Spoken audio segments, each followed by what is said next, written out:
Hello, in this tutorial, I will teach you how to change number in Deliveroo. So please watch till the end to properly understand the tutorial.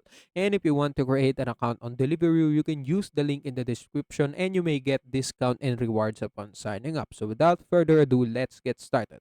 So right here on my Deliveroo, as you can see, the Deliveroo web or application is not available in my country yet.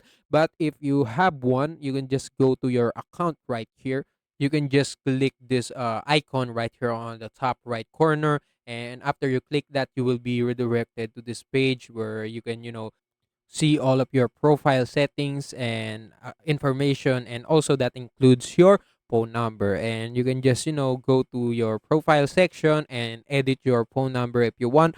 And after doing that, you might need to do some verification first, and you just need to input some codes, some SMS codes that is being sent to you from your previous number. And if you're done all of that, you can now change or set a new number for your Deliveroo. And yeah, that's it. That's how that's how you can change number on Deliveroo. And yeah, that's all you can do. And also that's it for this tutorial. If you want more, please like this video, subscribe to our channel, and see you in the next one.